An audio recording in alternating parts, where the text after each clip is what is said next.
guys, welcome to episode 24 of Get Your Buzz On. I've got special guest over here Mario Ayala, with... Point Homes and the Mario Ayala Real Estate Group. So I'm so excited to have him on. We've been laughing already for a while. And I have a bottle of Briscata. I actually tried to just open the top a little and it already popped. So I'm excited. I saved the sparkly for you because I know it fits your personality. Very sparkly. So how have you been? Good. And yourself? Just trying to keep my life together one day at a time. You know, it's always a struggle. It's always a struggle with kids and business and everything like that. You know how that goes. All right. Got it here. All right, my man. Cheers. Cheers. Oh, that's delicious. So what am I expecting from this? Well, you know, if you want to cry. No, I'm saying from this drink. Like what is this post? It's like fruity. It's not too sweet though, because I don't like sweet stuff. Mm-hmm. Do you like champagne and that kind of stuff? Not really. I'm more of a tequila guy. Just I can't do tequila. Yeah, it's actually good. It's not too sour. Well, and I don't like it to be too dry and too sweet, because then if it's too sweet, then I get a hangover for no reason. Right. Because it's too sweet. So I'm like, if I'm going to get a hangover, it better be worth it. But this is delicious. So tell everyone about yourself. Let's start with how long you've been in the real estate industry. So I've been in the industry since February of 2016. Okay. So it's 4 years. I started off as a licensed agent. My entire career, I was probably with just one company. But ultimately, the goal was when I turned the 4 years, February of 2020, turn into a broker. And then the COVID hit, and everything kind of just slowed down, and my paperwork wasn't being processed, and everything was taking an extra 6 weeks to get looked at. So now here we are in July the 30th, and we're recording on a Thursday? Yeah. So I got licensed and approved and everything by Trek officially last Thursday. Oh, congrats. So I started my own thing last Thursday. So you're like, yes. So how has that transition been from being a realtor to now being a broker? Well, I've been a broker for a whole of 4 days now. Well, I know it's a lot of paperwork though. Yeah, it is. But we have a good support staff that we've been setting this up for a long time. There's a line. Have you ever seen Training Day? Yes. When he makes them smoke, and then afterwards he's like, "Oh, you've been planning this all day." And I've been planning this for 4 years. I know. Yeah. So we've been just setting everything up and making sure all the chips fall where they're supposed to when this time came. So that's when we made the transition. Like I said, I have a good support staff that just had probably a stack like this of paperwork for all the team and procedures and transfer paperwork and things like that. So the transition's been smooth, like I told you earlier. Shout out to Penny Moore. But yeah, overall smooth. Yeah. Smooth. Yeah. Well, and because how long have you been with Point? Since the beginning. Yeah. So I was with Point since I got my license in February, March, and I started with Point like Father's Day. So June. Okay. So I started. And if you haven't been to their homes are beautiful. You'll see them on the film, but just like all the little things that go into it. Because explain the type of builder he is. So we started off as a fully custom builder. Yeah. Okay. And then we started a little bit with the production and small year, bigger year, bigger year, bigger year, and now we're one of the top builders in El Paso. With the quality materials and quality finishes that everybody's come to expect from a custom home builder. Yeah. You can say we're semi-custom because we do some changes. Yeah. But we're trying to get away as much as we can from them and go into the production, because we do think that the production product that we have is really, really competitive with some of this custom product out there. Yeah, it really is. It's gorgeous. Like you guys do a lot of detail in the home that I really like. Yeah. The model that you guys had, what was the West Side where they had the parade of homes. Our or the Craft festival. Estates? Yes. That one was gorgeous because you guys had the wood ceilings and Yeah. So Carlos Villalobos, the builder, he likes to build a lot with like cantera, Yeah. exposed beams. It's different finishes that you typically wouldn't find in other production homes. yeah. So he does take pride in that attention to detail. I'm sorry, and I've seen some, always replicated or never duplicated, or always imitated, never duplicated. Yeah. Type of approach that I'm seeing. But I mean, overall, that's what we're about. Semi-custom home building. Yeah, it's really gorgeous. I definitely tell anyone to take a look at the house. And how did you become a realtor? What got you started in becoming a realtor and getting in the real estate business? Saratoga Homes. That's when I met you. It's like Saratoga. Yeah, I was at Saratoga for about a year and like about 6 months. Yeah.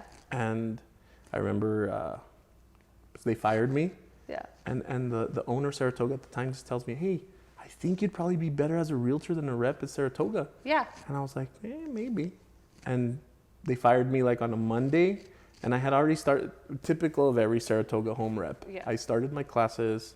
I want to leave, but I don't know when. Yeah. So until they tell you, hey, now you can leave for real, you have no option. Did they kick you Yeah. out? So I had already started my licensing process. So within 2.5 weeks, maybe 3 weeks, I was already licensed as a real estate agent. So they fired me the beginning of January, and by February I was already licensed. So you were and like, I ready to got go. this. Yeah, and then I just started doing my thing. Well, and the thing is, I commend you, like, from when you first started, and you're like, since the beginning, you've always said you're gonna have your own brokerage, you're gonna do your thing and stuff, and so within 4 years, that's a short time to get all that done. Yeah, I mean, I really have been just trying to call my shots, and I think not necessarily just calling my shots, but actively working towards it. I mean, when I hadn't even sat a point home, I was already thinking I'm going to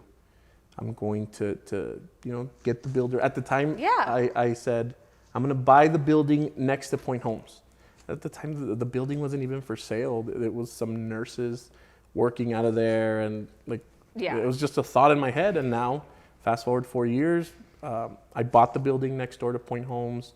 We're building a design center there and the office for my team.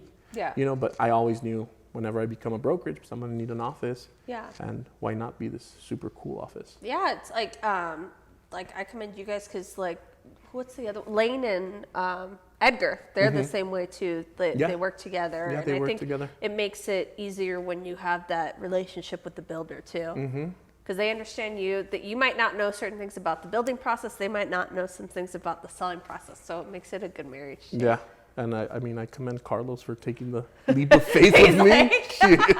So when you met Carlos, how did that go? So I went in for my interview as a listing agent, and like I said, Mexican background, the albur is what it's called in Spanish, like the double meaning with stuff. And, yeah. So we kind of clicked off from the beginning with that. Like we were kind of like, we're two Mexas that are gonna get along, and that's how that went. So like I said, when he finally took the plunge, because the plunge we tried taking the plunge a couple of times and it didn't work.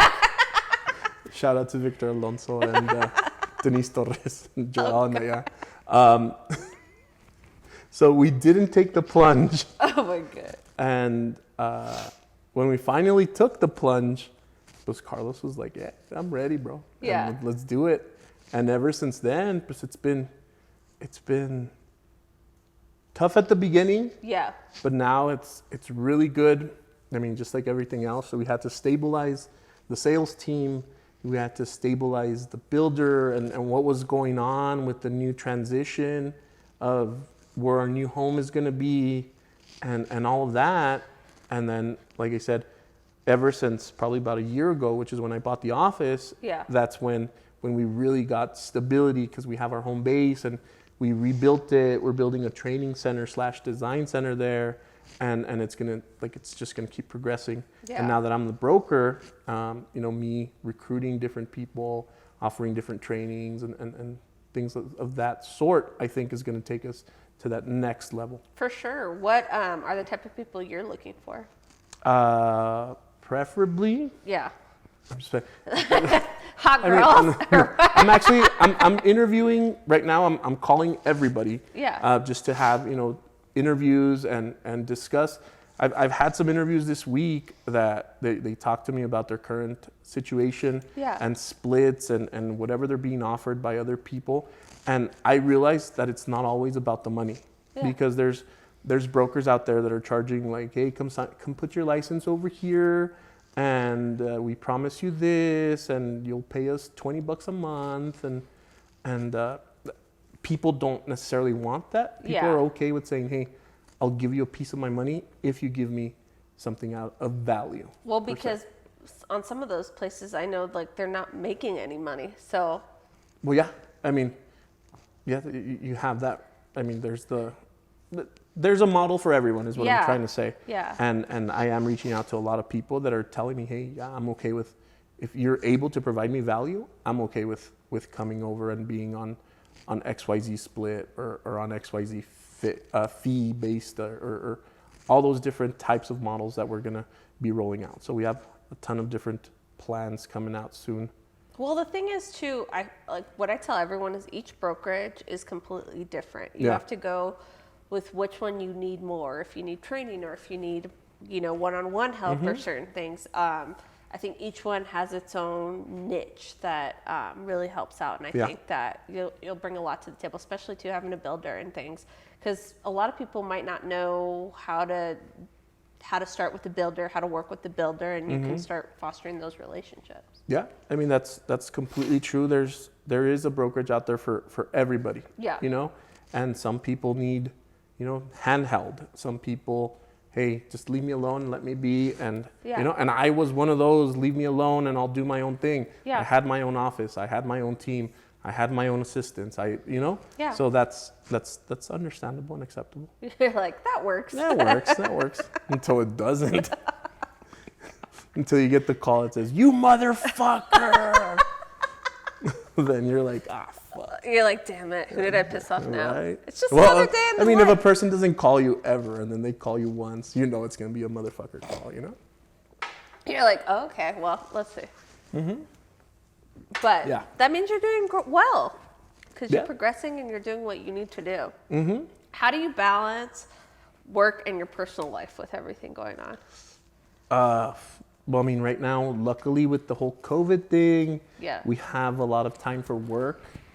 And we're practicing, of course, the social distancing and safe social distancing. But I don't really have a balance. I work Monday through Sunday sometimes. Yeah. And then sometimes I take off Monday through Sunday. No, I'm just playing on it. I never take off Monday through Sunday. I was like, well. It is tough because I always have, somebody call. We're a small team. We're a small brokerage. Yeah. We're 15 people, but imagine getting calls from 15 different people on 15 different issues every single day, even on Sundays and on Saturdays. And so I try to balance this as best as I can possibly, but I mean, sometimes there just isn't balance. Well, now with the kids, they don't. Tell me about it. Yeah.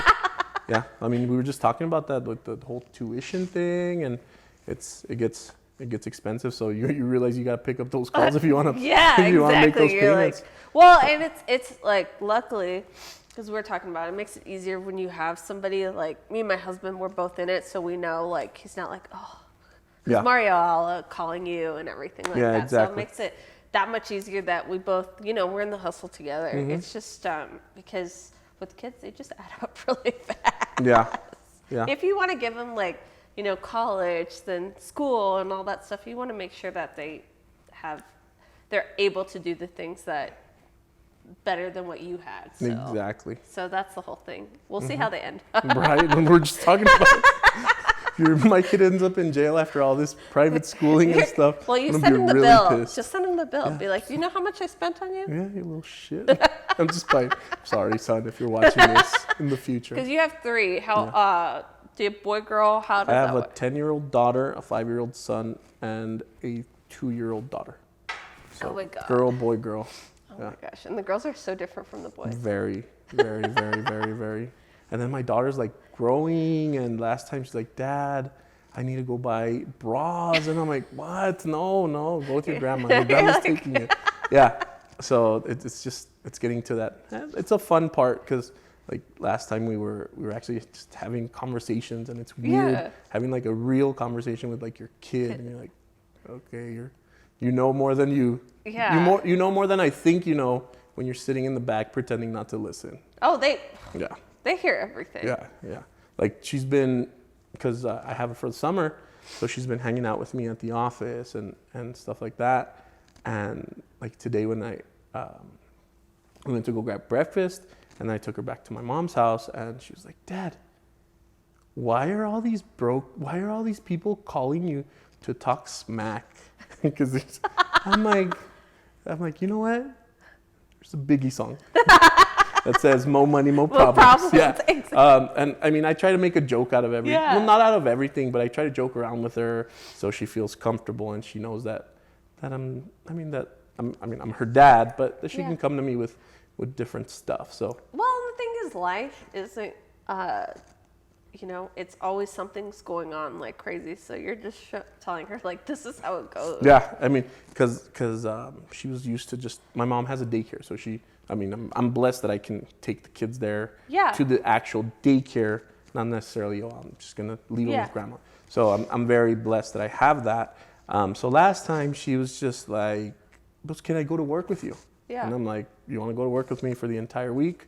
I'll pay you something. At the end of the Yeah. week, I'll take you to pizza or something. But you're gonna run copies. You're gonna go and help everybody." And she, hi dad, I'm tired. 6 p.m. Can we go home already? No. You wanna Because she'll FaceTime me sometimes like at 6.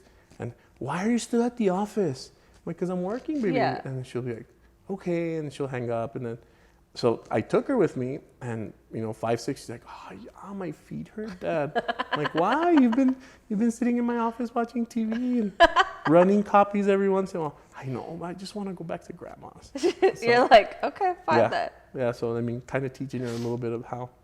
No, that's important. I Yeah. mean, I used to do that stuff when I was younger. We used to have, and I'm not aging myself, but back when we had our ghetto office, when my parents first started out, they had like those paper filing cabinets, and I'd have to file every little piece of paper, any car change, anything you can imagine was filed, and everything was in alphabetical order and everything. And I remember it was like, Yeah. yeah. So I was like, now obviously Well, it's good for you to know the family business, and- Yeah, well, and I think it made me appreciate now technology. Now we just have everything paperless and scanned and stuff, and but it's good so that way you also know money just doesn't grow on trees either. Yeah. You know. Yeah, you're teaching them kind of the value of money, and hopefully they'll be conscious about it and Exactly. and things like that. And they need to know. They need to know, like, hey, this is how much we work, and it's just not things are just gonna come to you with just sitting on your ass. Exactly. So I'm like, nope, I don't feel bad for you guys at all. I mean, I didn't feel bad for her. You're like, no, ándale. That's what. FaceTime me again so you can see. And ever since, today was kind of like the last day that I brought her with me. Because I had this, and she's like, no, I'll stay with my grandma, I'll help her.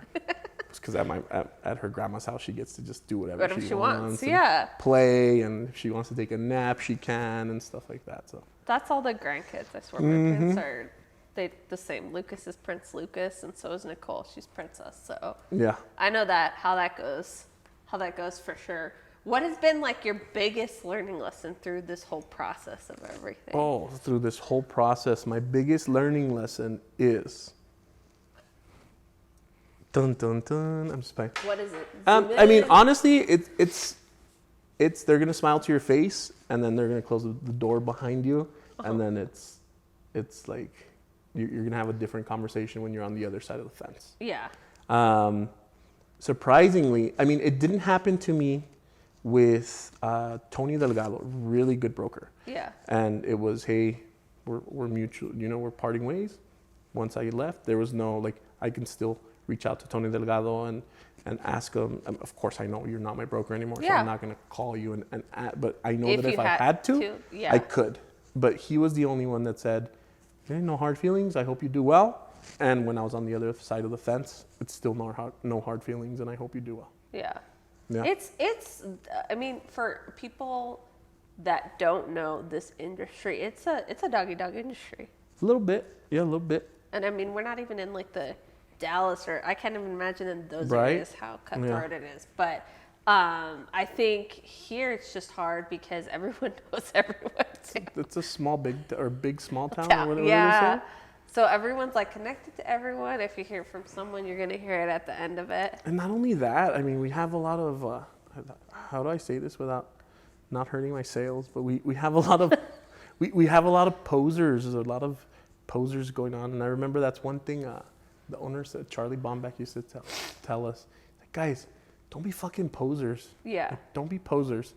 And there is a lot of posers. And I mean, I think that's why it turns into a dog-eat-dog world. Yeah. You know, and I think at one point, just simply getting to have a conversation with different people in the industry, and you'll get the what's it called, the whatever other story somebody else told you about them, you'll get it out of your head, and you'll be like, hey, that guy was an all right guy, or hey, you know what, that guy was right, it was a fucking asshole. You know, but that's what I think. I mean, that's how it goes. I agree with you. Yeah. Well, people starting in the business, what's the biggest misconception? Because we deal with a lot of That we're millionaires. Right now I'm seeing like every Tom, Dick, and Harry, hey, I'm going to get my license. Can I? I'm like, yeah, go for it. Like, yeah, let's go. You're going to become a millionaire in a week. I bet you. You've seen it on $1 million listings. It's going to happen in $1 million listings, Socorro, you know? I mean, it's the truth. No, it is. It's not. I mean, if you're willing to put in the time, and you can see the trend. If you look at the numbers on the MLS and you look at who's the same people really performing, it's going to be the same people. But you look at their work ethic and you look at what they're doing out there and how the exposure they're getting and the listings they have and all that. And I mean, there's no coincidence to it. You know, there's no coincidence. I mean, it's a direct correlation to their work. Yeah. You know? So to anybody that's looking to come into the industry, I would say get well informed. Yeah.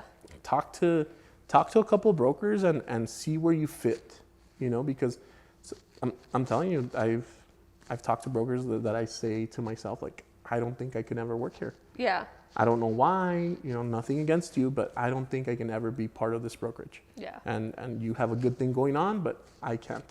So talk to everybody, and I think that's going to ultimately help you make an educated decision. Yeah, don't just go for the cheapest rate or what's going to be. Yeah, I mean, don't go for the cheapest, don't go for the high. I mean, go for whatever you think fits for you. Yeah, just don't look at the money. That'll be the end. You know what? When somebody starts off the brokerage conversation with, what's your split?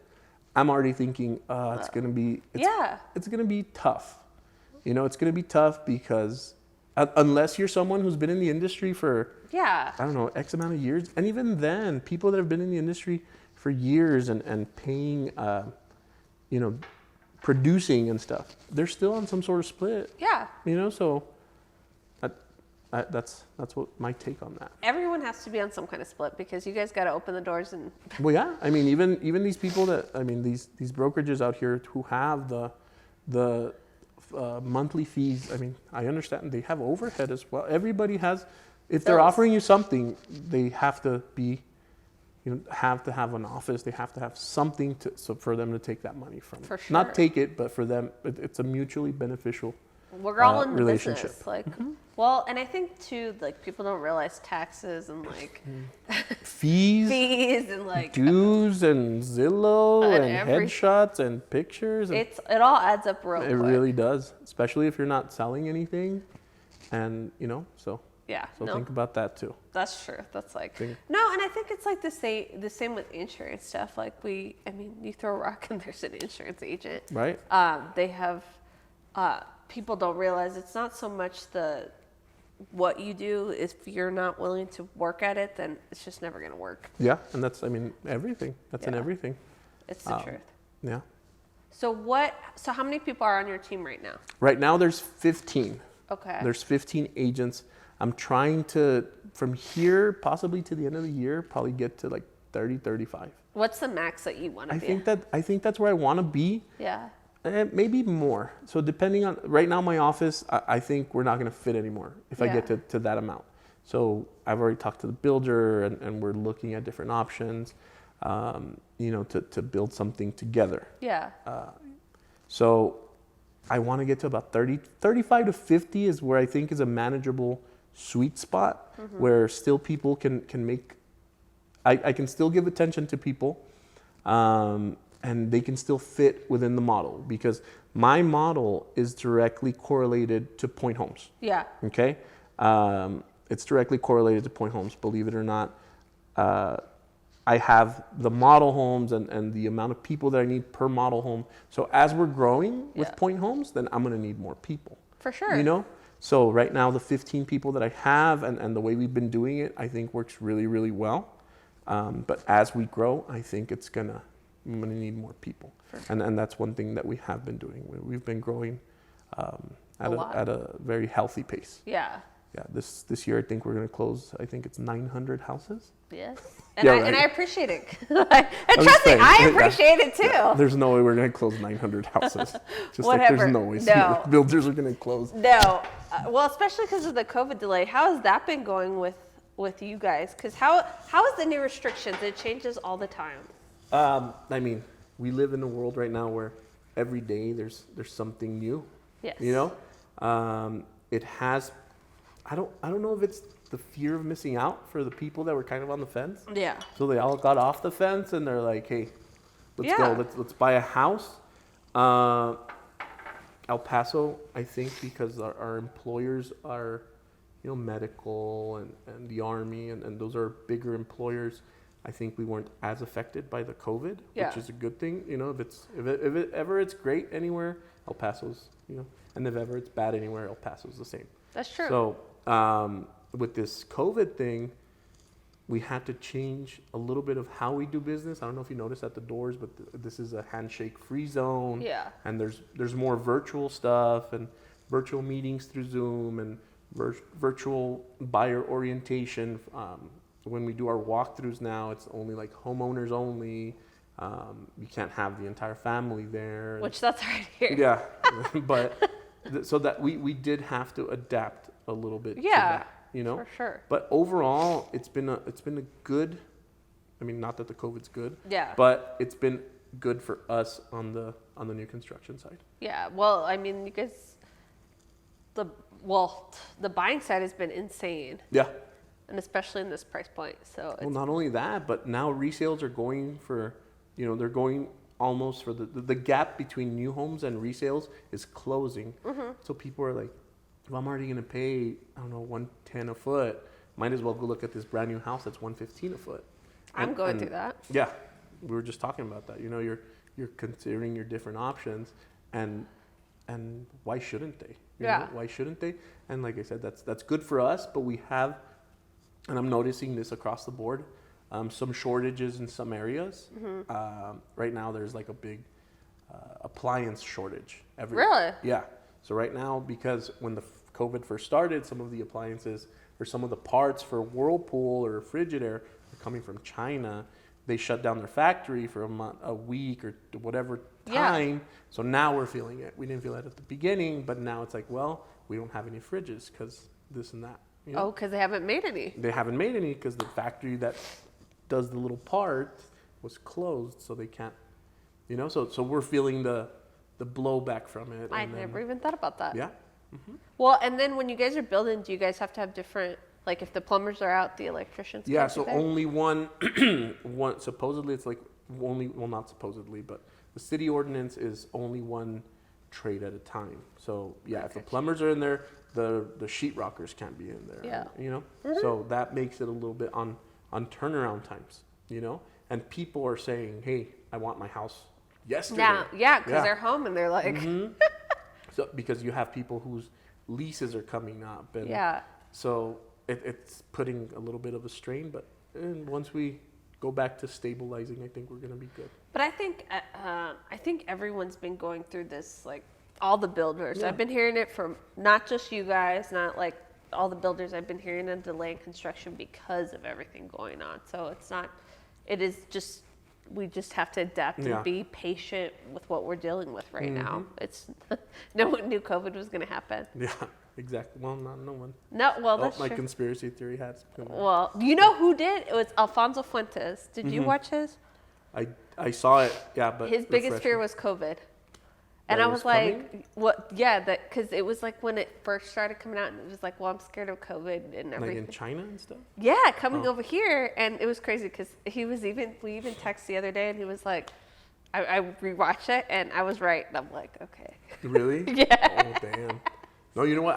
Where did I bump into him? At the barber shop, and he's like all masked. Oh, up and, yeah. oh, don't say. Yeah, hi to me. exactly. I'm like, okay. Yeah, well, and I I told him- respect you. I social distance. But I said, well, if you have kids, they'll probably bring a lot worse. Yeah. Try telling my son I have COVID. So with COVID, how has it changed with the buying process of a home now, besides like Well, the virtual I mean, stuff? you've seen touchless closings now. Mm-hmm. You know, you're seeing there's first time consultations via Zoom, Yeah. and you know, a lot of more social distancing is just happening. So do you like it, or how do you feel? I mean, I'm cooped up in the office most of the time. Yeah. So, but the team doesn't necessarily. I mean, we want to be more, you know, open, and we want to have realtor tours, and we want to have, you know, our open houses to Which, by the way, their open houses are, the realtor tours. yeah, They're good. they're fantastic. They're good. They're really good. I If you always don't have know, to now get you my know. mom to pick up my kids if I'm gonna hang out with you guys. The point home ones. Yeah. Yeah. They're pretty good. But yeah, that's kind of like where everybody's like, it's tougher. Yeah. But I mean, we're still getting the job done. Well, and then we're like, a lot of us are Hispanic too, so we enjoy like being around a bunch of people, hugging, and like doing all that fun stuff. So Mhm. I totally get it. So what is something that a lot of people don't know about you, Mr. Mario? A lot of people, you know what? I'm going to tell you two things that a lot Yes. of people don't know about me. Let's do And it. this one's shout out to my boy, Cesar Garcia. Oh, I love him. Yeah. One time we went to go play golf, and like, I'm a decent golfer, you know? And then he's like, you're a very well-rounded human being. You know, because I like to say I'm a little rough around the edges. Yeah. You know? And a lot of people do, he has a mean face and he doesn't really. But once you get to know me, I'm pretty decent. But he's like, you're a well-rounded human being. Like, you know how to carry a conversation. Yeah. You're decent at business. You're a father. This and that. So he's like, you're a well-rounded human being. And then another time, like not too long ago, I was talking to Eder from Edwards Homes. Yeah. And every time I tell somebody that I graduated from UTEP, they're like, you went to college? And I'm like, yeah, I'm a UTEP grad. Yeah. And then Eder's face though. Yeah. It's No, from, we no, were on the dude. phone. He's like, Dude, really? Sí, fuiste al colegio, güey? I'm like, yes.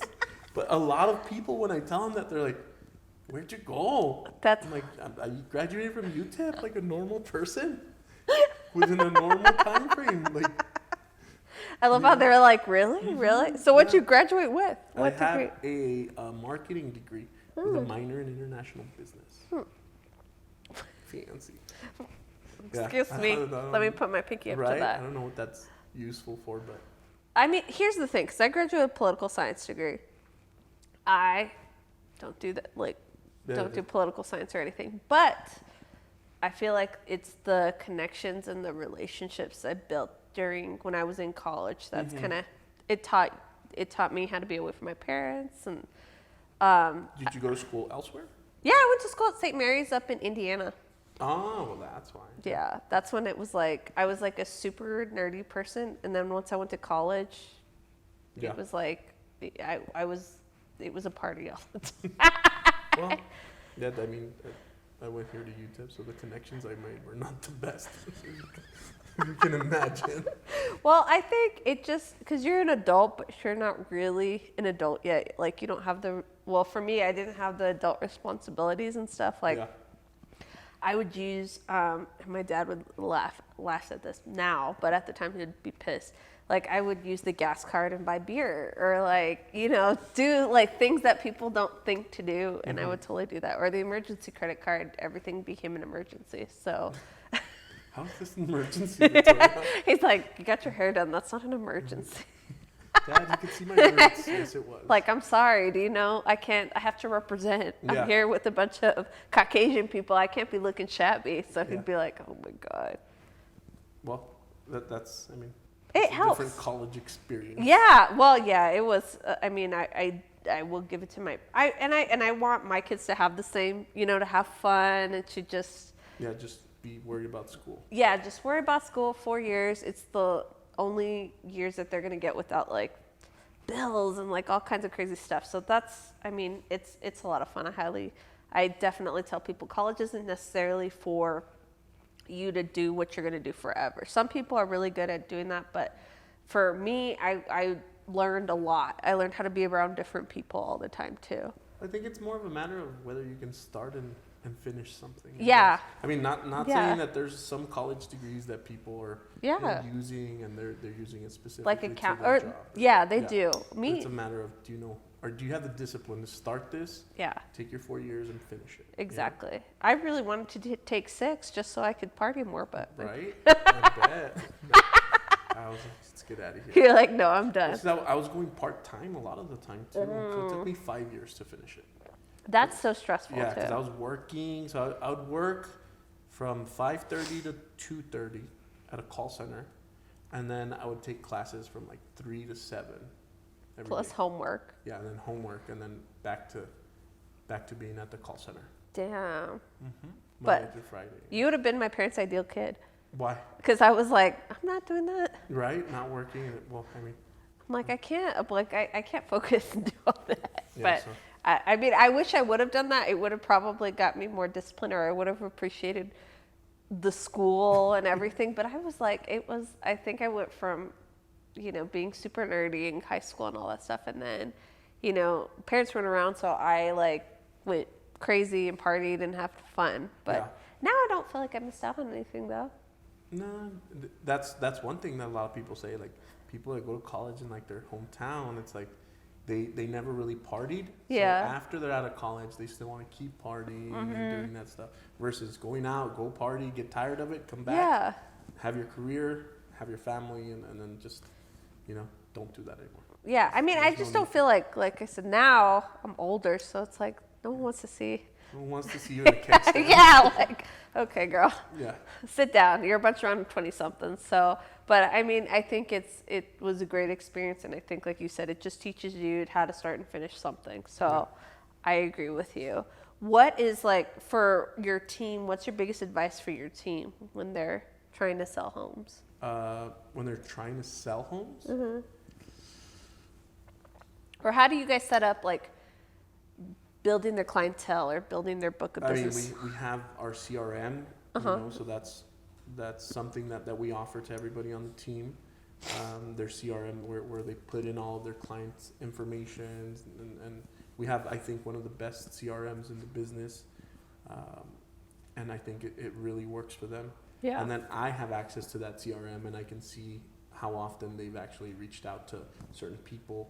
Well, I mean, but it's just like everything else. If you're not going to put it in practice, then don't take Yeah. it the spot. Yeah. You know, and I tell this to people on the team all the time. Like we pay a lot of money. We invest a lot of money in the CRM for you to take up a spot on it, and then for you not to use it. So if you're not Yeah. going to use it, don't waste my time. Don't waste your time. Don't make me put you on the CRM. Yeah. Well, and then also don't say I'm not getting any deals if you're not really Yeah, going exactly. out. I mean, this thing builds a website for you. It follows up with people. It sends them the drip campaigns. It targets them. It kind of puts like a cookie on their browsing history. And Yeah. you'll be popping up, and you'll be staying top of mind. At the same time, it'll be reminding you when you have to reach out to them, and depending on what plan, like what action plan you put them on, and things Yeah. like that. So I mean, that's my best advice. Follow your CRM, guys. Don't bullshit around. Well, I think the thing is too, like with us too, it's like the cold calling stuff. I still do that because I want them to see that, you know, I still have that hustle in me, and I want them to see how easy it is with insurance. Everyone needs insurance. So I think that sometimes people they want the end goal, but they don't want to do what the work it takes. So I'm like, just 10 calls a day before, like let's say at 5, we do 10 calls a day. If you get one of those, then that's closing, you know? So I just think it's the consistency and the work ethic. It really, it comes down to that consistency. And not only that, to being able to guide people through the entire buying process. I mean, everybody on the team, your realtors, you can, if they don't like necessarily, you know, not that we're encouraging it, but if somebody walks in here and they're just not, they can't afford a point home, or they don't like it, or it's not what they wanted, you're a realtor now. So this is where you shine as a person, and you teach you practice what we teach, because we're big on like role playing and things like that. So we practice with ourselves versus having to practice with the client. Well, and like for me, I notice, because I deal with a lot of salespeople too, that they will send me emails or text messages or, you know, anything but call me and to try to sell me stuff. And my thing is, when they get a hold of me, that they don't really listen to what I want. Like we have this guy that we're going to start doing commercials, and I had told him, long story short, we had told him, hey, he wanted to do the website, and I said, well, I'm very skeptical and jaded with anyone, because I'm always like, I need to see how you're going to handle with this much responsibility before I give you more. And he kept on wanting the website.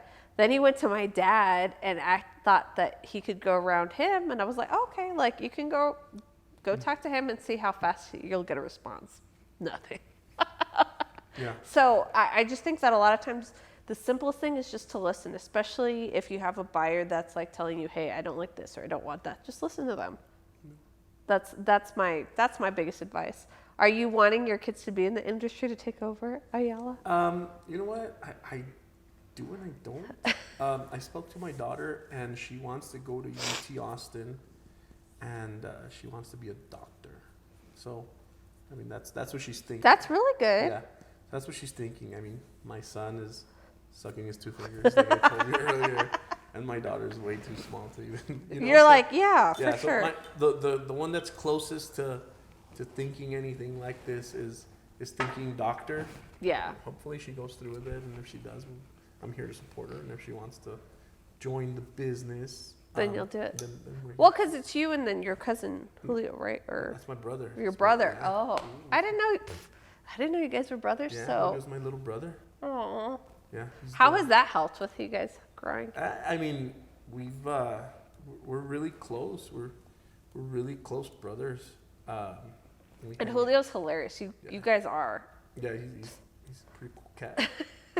I'm like, if you guys are just a bunch of fun to be around. So that's what makes it nice. He's a pretty cool dude. I mean, he's basically my right. You know, people say right hand. He's my right arm. You know. Yeah. Anything that I can't take care of, or whatever, he has the authority within. Now, what is the brokerage? Yeah. To, you know, he has the authority to sign checks. He has, you know, and if he does any of his whatever he does, my full support. Yeah. And it's never contradicting stories. Well, I think that helps though, because then you know that you trust him, and you don't have to worry about. It helps me delegate. So that really is a lot of help. Yeah. You know, having my brother, having a closely knit team is also something that really, really helps. What's something that you and him differ on? Who my mom loves more. Julio? Maybe. I want to say my parents both like me more. They love me more. Just because I'm cooler. You know? Yeah. And I'm older. Yeah. I'm taller. So why would you like the short one? You know? Nah. What do we differ the most on? A lot of people don't know we're brothers. I didn't know. I thought you guys were cousins. Know we were brothers. And I've known you guys forever. Yeah. That's my little brother. That's what we differ. We don't really look alike. Our mannerisms are very different. You guys are complete. Yeah, complete opposites, but at the same time we complement each other. Well, because you guys are related because you both are Ayala, but I didn't know that you guys were brothers. Yeah, a lot of people don't. Well, is he more patient or you're more patient than he is? More patient. I think I am. But it's always been, it's like the movie, The American Gangster. Yeah. Where they say about Frank Lucas. If Frank Lucas would have chosen to be whatever, Yeah. all his 7 brothers would have followed. My brother has the exact same degree as I do. Yeah. From UTEP. He was working at the appraisal district. So he was an appraiser when he first got out of UTEP. And I told him, hey, get your license and come work over here. And sure enough, he was like, okay, let's do it. Yeah. And he became a realtor, and now he's doing really, really good with, with Point Homes, and he has most of the communities in Horizon as a listing agent for Point Homes. So he has his own little, niche of people that are helping him sell his communities out there. So I think, once again, I just think having someone like that, like a CEO, that can actually sign checks is really, really good. Yeah, well, and then it helps you out that you can trust them. Like, I think it goes with us, it's my mom, my dad, and myself. I think between the 3 of us, it makes it easier because I don't have to worry about, okay, who's managing the books, who's managing the employees. Like, we have our own niches and we stay in that, and I think that's what helps out a lot. And then we trust each other a lot. Yeah, and it's like you can cover this half and I'll cover this half, and Yeah. I don't need to worry about this, and I don't need to worry. Because my dad doing marketing, ain't nobody want to see I that. can only I'm like, he's like, I love him to death, but Yeah. he's like, oh my God. He's like the 80s. I'm just like, no, Dad. Like, I had even told him when I came back, our biggest fight was that I told him, get rid of, he had a whole page in the yellow pages. And back then it was. When the yellow pages were the yellow pages. Yeah, it was like he had 2 pages. It's like the thing. And it wasn't cheap either. And it worked great. But I was like, you're just pissing away your money. No one looks at that stuff. And it was like a good, I'd say 8 years ago that I had to like get rid of it. Yeah. And so it took a lot of fights back and forth. But I think now he understands how different marketing is, but bless his heart, he's just, Well, I mean, as Chastity says, bless his little heart. Yeah, bless his heart. He's cool. No, he is. He does things, he's like a dad. Like, we all do things different ways. So I think he was used to it, how do I say, like the older generation of doing things, like door to door and like cold calls and doing all that. And so now we modernized it, but I have to give it to them. They're really good with like keeping up with the times and stuff now. So that's good. I mean, they have you to kind of, guide them through it. Just a little. Yeah. Well, I think now, because before he would be like, because we do the open houses and stuff. So it'd be like, okay, why are you spending $1,000 on alcohol? Or what do you, and I think he just had to trust me and trust like that we're going to build those relationships with people. And that's what worked. Good. That's what got your business. I got you drunk. That's what worked. And that's what, right? No, just kidding. Got me drunk? No. Oh, I'm like, no, you don't. You're always good. But the agents? Yeah. I mean, we try to be good hosts. To yeah. No, I think, but the party bus the last time, how late was that one? Because he had this realtor tour, and if you didn't get invited, I'm sorry, but it was a lot of fun. Yeah. I mean, it wasn't late necessarily. I mean, we left. It was just all day, though. Yeah, I think that's what really didn't help a lot of people, The fact, I mean, it started at 11, and then, for me, it was like, because I was on and off the bus. Yeah. Because I was getting pizza. Yeah. And I was making sure people weren't throwing up on the bus. And, so it started at 11. But it ultimately, I mean, 11, we got here. And then the DJ got here at 2. So everybody, I mean, I don't know, 4, 5, 6. Yeah. I honestly, sometimes. Because I left at 2. Yeah, before I had to pick up my son. So it wasn't when the DJ was here, but everyone's always like, they have so much fun. It's a fun part. And then you're giving away free stuff, and people are just hanging out. And I think the people you chose were a lot of fun too. Yeah, but honestly, it was an open invitation, but it was through RSVP. So a lot of people RSVP'd. Yeah. And those who did RSVP, I mean, they had some fun. Yeah, I mean, I did. 2 buses, Freedom and Independence. Well, and it was just super dark and like. And if you weren't on our bus, then you it were sucked. on the other bus. I was on the other bus. No, Was I? I honestly, like I said, so from here, when we went to one community, I got off the bus. Yeah. And then I drove for pizzas, and whoever was driving the car got on the bus, and then, I was on the bus with Dean. yeah, that was a cool bus, I guess. Maybe. Nah, Dean's cool too. You're like, he's fun. Yeah, he's fun. Yeah. He likes to give me a hard time, so it works out. It works out for everyone. Yeah. He likes to give me a hard time too. You're like, so how has, from where you started to where you are at now, how have things changed for you personally? Night and day. Night and day. I mean, I think and just like any other agent, when you start off, it's not all rainbows and unicorns, You start off and you're like, oh, fuck. Now I'm doing What it did for I real. get myself Yeah, into? now I paid my Get Par dues. Yeah. And I paid like $1,000 to become this realtor thing. Now what do? How do I convince people to trust me with the biggest investment they're gonna make? So I think, aligning myself very well with the builder was a big key to my success, a big key to my entire team's success. Because like I said, from day one, it was myself, JC, and Hector. And since I had already worked at Saratoga, we were sitting at my house, and we were all studying for the test. Yeah. And then they're like, "What are we gonna do?" And then my thing was like, "Let's start a team." Yeah. And we didn't even have licenses yet, okay? And then we're like, "Well, I'm the only one that's been in real estate. You guys are coming from selling cell phones. Which I feel like yeah, it's like the natural progression. Yeah. Yeah. And I was like, let's be the Ayala Real Estate Group. Had Hector or had JC been at Saratoga during the time Yeah. had it been switched, then it would have been probably the JC Real Estate Group. Yeah. Or the Hector Real Estate Group. It was just the timing. It was just like, well, at least some realtors know me. Let's do that. Yeah. And that's what we did. And we started with a small team of 3 people when we first got our licenses. And now, it's been growing. And I've been taking little by little from everybody. I've been learning from everybody. So I think that's helped a lot. Yeah. But now it's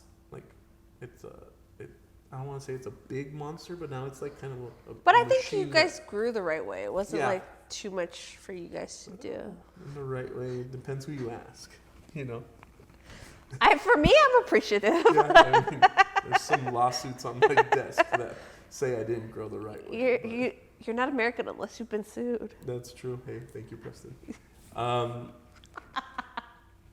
Yeah, so I think we grew the right way. Yeah. And here we are now. Yeah, I think light years away from where we started, I think. So where do you see yourself in the next 5 years or 10? The next 5 years. So I have some pretty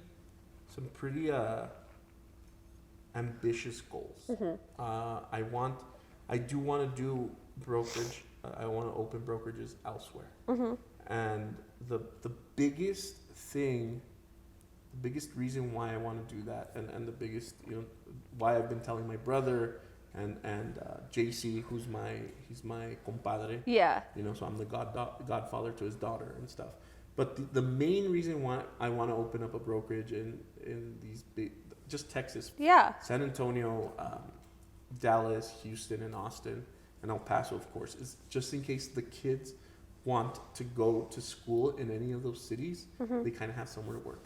That's really my mentality. So my 5-year goal is opening in all of those places. Small boutique, maybe 30, 50 agents in each one of those places in Texas. So that's my 5-year goal. And we can insure all those places with me. Which makes it perfect. Yeah. But no, that's awesome. And then my short-term goal from here to the end of the year is just growing here in El Paso, growing it to a certain amount of agents, growing the builder to a certain amount of closings, which I think we're very, very close to it. So what do you want to get off your chest, Mario? What's going on? Chest. Yeah, what's going on in your personal life? Anything? I need the deets. No, we've had people cry. Do you need to cry? I already cried. I cried yesterday. There's not really much off my chest because everything's pretty out in the open. You know, I'm the type of guy that will, fight you out in the open and Yeah. also behind closed doors, behind your back. Nah, just kidding. I mean, off my chest, nothing really. Yeah. I mean, people are always wondering what's going on here, what's going on there. I mean, just it comes with the territory. Whatever comes with the territory, we're ready to handle it as best as we can, as professional as we can. And if you don't want to handle it in a professional manner, then we don't have to do that either. You guys have always been professional with us, Yeah. so I have to say that you guys are really good at that. Yeah. Yeah, so I mean, like I said, this goes out to anybody. You know? Yeah. We can handle everything in a professional manner, or we can handle it in a non-professional manner. I really have, I mean, my preference, of course, is a professional, but Yeah. if you don't want to, then you don't have to that way. And you guys are super loyal. Yeah. I mean, that's last time.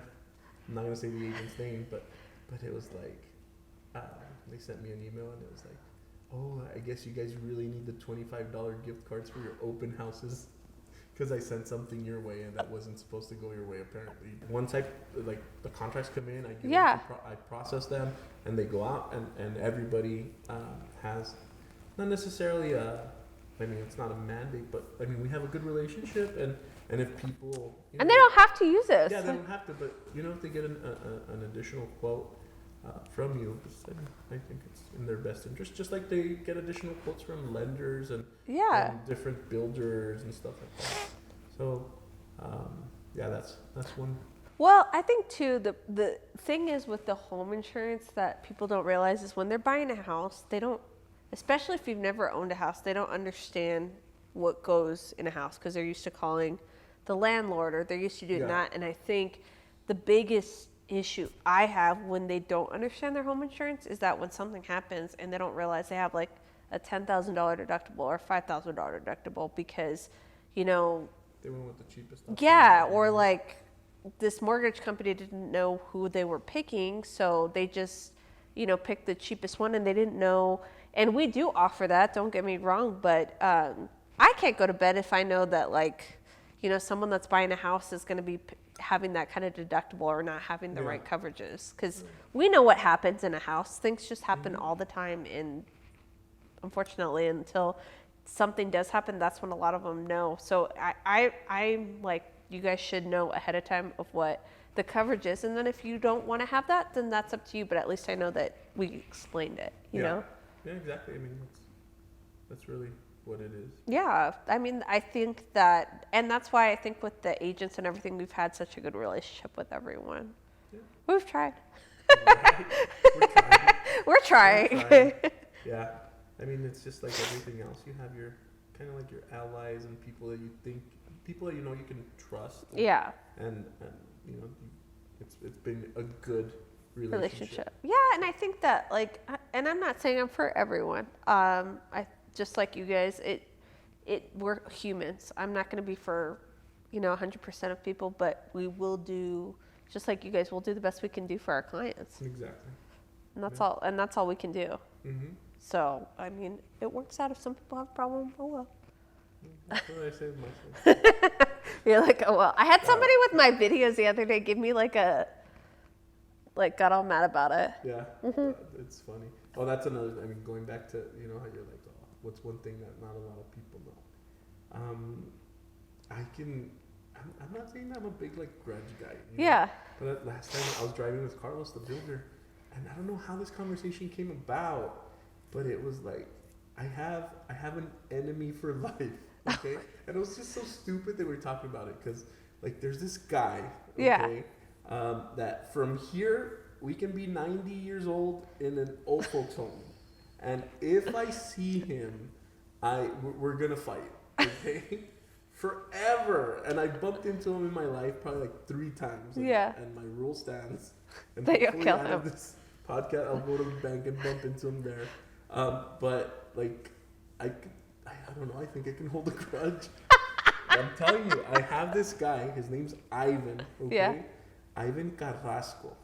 What does he do? I don't know. Probably ask for change in the quarter. But that's our dynamic. he probably doesn't think that's our dynamic, but that's our dynamic. From here until the end of time, when I see him, I'm gonna punch him in the face. Okay? And this grew like in, I don't know, like probably sophomore year in high school. Oh, it Yeah. goes that deep. Yeah, Oh, it goes that shit. deep. It goes that deep. I was like, I'm gonna have an enemy for life. So, anybody who wants to get on the list, Ivan's kind of lonely. So do you hold grudges, or that's the only one that? That's probably the only grudge I have. You're 'Cause he broke the windows on my Nova. I had in high school. This guy, my dad, beautiful Nova, like, and the reason we started talking about it is because I'm fixing it again. Yeah. Like, I'm fixing my Nova again, and I'm putting a racing engine now and stuff like that. But that's where this grudge came from. He broke the windows on it because I guess he was jealous of it, or I'm sure. yeah. So, like, I was like, from here until I die. If I see you. Yep. I saw him once at his mom's house, once at the gas station, once at the gym. So you're like, no. Yeah. So That's hilarious. So if anyone wants to buy a home from you, where do they go? Or are you dealing with buyers, or how does that work now? Luckily, I don't necessarily do a lot of buyers now. Yeah. I do more on the selling Solid. side. Yeah. Yeah, more on the selling side with point and listings. So that's, I mean, I said luckily. Buyers are great. But I'm just... Yeah. over to the Well, sellers. because you're dealing with like more of the paperwork side and Yeah, stuff. exactly. I mean, Lane doesn't do it either. Like, I just think everyone's got, Mhm. it's a different, Yeah, once you get to this, I'm like, you don't need it. well, that's true. It is a seller's market though right now. They're popping like cupcakes. So who do they contact when they need to get a hold I of mean, you? for any of your point homes needs, give me a call, 915-373-5782. That's my cell phone. You can email me, mario@ayala.com. Visit us at point-homes.com. Any of our model homes, agents, you want to come by and have a not so discreet interview. I'm just saying, you want to come have a confidential interview, we can. And, if I can help you, I can help you. And if I can't, I can't. Yeah. They'll see if it works out. Well, thank you so much for coming on the show. Thank you for the borras. Like I said, I got the glitter for your personality. Damn, very glittery. Yeah, it works out perfect. Yeah.